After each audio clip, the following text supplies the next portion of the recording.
Marie, bonjour Xavier Belvaux. Bonjour. Vous êtes directeur général du réseau immobilier WeInvest France. Merci de vous être déplacé, de répondre à nos questions. On a envie de vous poser une question. Vous êtes un professionnel de l'immobilier, vous avez une longue carrière derrière vous. C'est quoi votre lecture aujourd'hui du marché de l'immobilier français ?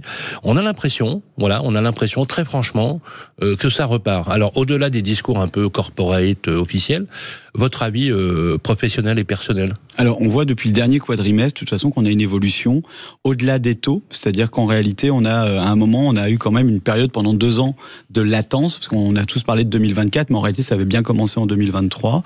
Et c'est vrai qu'aujourd'hui, on s'aperçoit que les indicateurs sont plutôt ouverts. On a enfin une loi de finances qui a été promulguée. Alors, on l'aime ou on l'aime pas, mais elle est là. On a quand même le PTZ qui va être ouvert sur l'ensemble du territoire, et notamment pour les primo-excédents.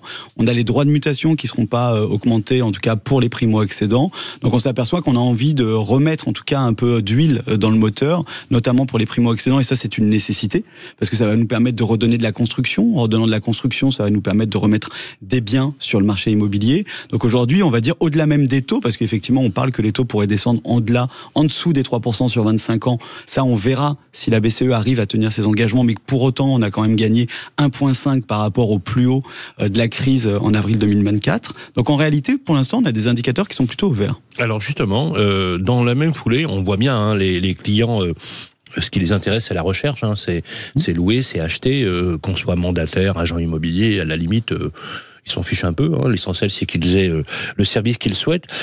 Justement, il y a quelques jours, il y a eu une information, une décision de justice du Conseil d'État, qui apparemment l'État perd un bras de fer face à la FNAIM, qui les a enjoints de promulguer le décret d'application après 11 ans d'attente. C'est un décret sur les contours de la formation initiale des agents immobiliers et des collaborateurs. Alors, question, est-ce que c'est une bonne chose ? Je pense que vous allez me dire que oui, certainement. Mais ça porte... quelles sont les conséquences ? Parce qu'actuellement, vous faites déjà de la formation. Alors, si on reprend un peu, c'est vrai que c'était les contours de la loi Allure en 2014. Et effectivement, comme dans toute profession aujourd'hui, c'était un peu surprenant que dans notre profession, on n'ait pas un minimum de socle commun de formation. Donc je pense que la FNAIM ait réussi à enjoindre, grâce au Conseil d'État, l'État à faire les choses, plutôt très positif.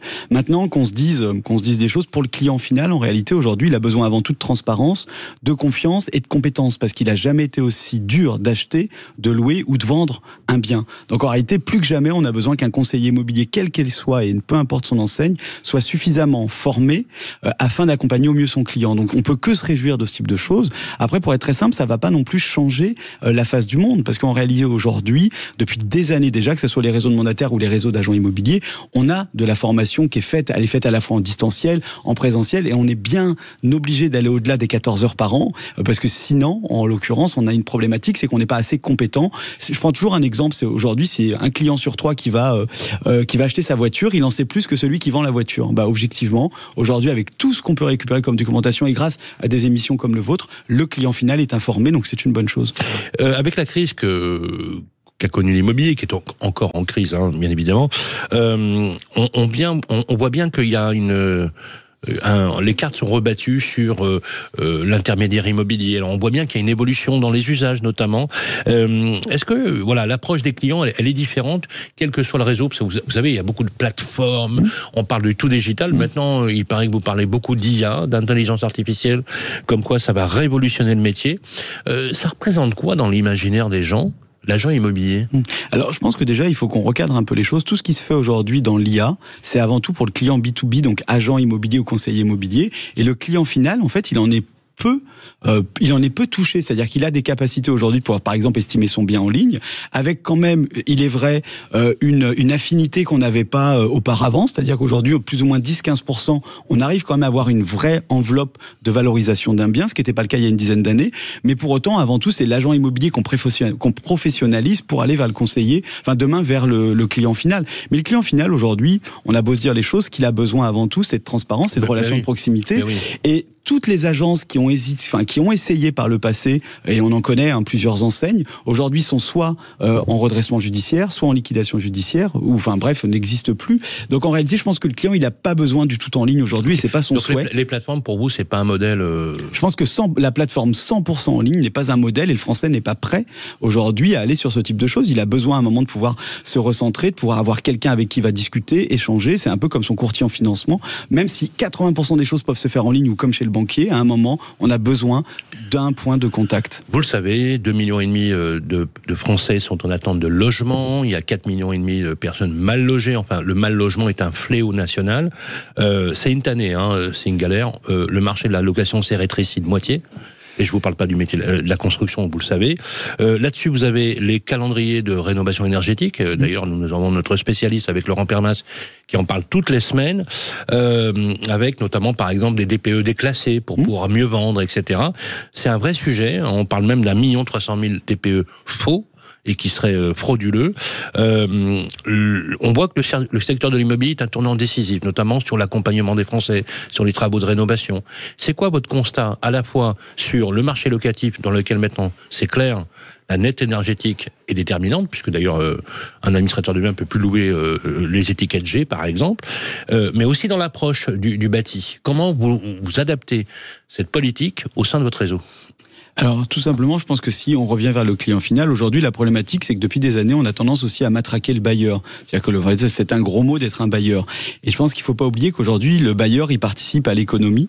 Important que les offices HLM sont pleins à craquer, que les demandes sont pleines. Donc, on a bien besoin d'avoir des bailleurs privés qui sont présents sur le sol français. Vous voulez dire que les bailleurs, c'est la variable d'ajustement des politiques fiscales ? C'est plus que la variable d'ajustement aujourd'hui. Ça fait partie directement de l'économie.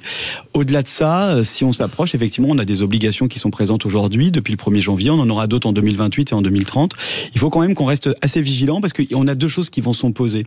On a premièrement, effectivement, on a l'obligation de rénover. Il est absolument pas normal d'avoir des marchands de sommeil en 2025 et même avant. Par contre, il faut qu'on soit vigilant parce que la problématique, c'est qu'on n'a pas suffisamment d'artisans RGE. C'est qu'on a quand même des listes par rapport à RGE reconnu garant de l'environnement. Exactement. On a aussi des difficultés, c'est-à-dire qu'on a beau dire ce qu'on veut, on a peu d'argent, on le sait bien, dans l'État. Donc on a beaucoup de demandes. Donc on vous dit, écoutez, chers Françaises, on va être là pour vous aider à rénover vos biens, mais malheureusement dans les faits, est-ce qu'on parle d'une rénovation globale? Est-ce qu'on parle d'une rénovation en one shot? Est-ce qu'on change juste la chaudière? Est-ce qu'on va juste changer les vitres? Et comment vous faites avec vos clients? C'est-à-dire qu'aujourd'hui, plus que jamais, on a besoin effectivement avec nos clients qui font de la gestion locative d'un accompagnement personnalisé.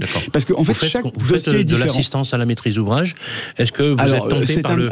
Est-ce que vous êtes tenté, par exemple, par devenir un MAR? Vous savez, mon accompagnateur rénove auprès de l'ANA. Vous savez, ce sont oui, bien sûr, on l'entend, mais au-delà de ça, ce que je veux dire par là, c'est que l'assistance maîtrise d'ouvrage, ça reste un métier. Donc aujourd'hui, l'agent immobilier qui se forme peut être le relais, parce qu'on parle beaucoup d'AMO, par exemple, aujourd'hui dans la rénovation, dans le cadre de la copropriété, et pour avoir des minimums qui soient remis en place, mais je pense qu'il faut rester à sa place. Aujourd'hui, l'agent immobilier doit être un facilitateur, il doit être là pour conseiller, il doit également être là en gestion de projet, mais simplifié. N'oublions pas qu'aujourd'hui, l'agent immobilier n'a pas la maîtrise sur les travaux, les coûts et les ouvrages. Donc heureusement qu'on a France Rénov et qu'on a tout un tas de choses autour de ce dispositif pour avancer auprès de nos clients. Comment se porte le réseau WeInvest France ? Alors le réseau aujourd'hui WeInvest France se porte plutôt très bien. Voilà, malgré justement, c'est ce que je dis toujours, quand c'est la crise, il y a des opportunités. On est plutôt nous des opportunités aujourd'hui. Et si on va même plus loin et qu'on parle un peu de la ville de demain, parce que tout ça m'inquiète. En fait, parce qu'en réalité, on risque de se retrouver avec un immobilier exclusif. Pourquoi je dis ça? Parce qu'à force d'avoir en fait des rénovations qui sont de plus en plus difficiles. Pardonnez-moi, mais c'est quoi un immobilier exclusif? C'est-à-dire qu'on va se retrouver avec des secteurs où on aura des propriétaires qui auront la possibilité de rénover, d'autres qui n'auront pas la possibilité de le faire. Et on va se retrouver avec.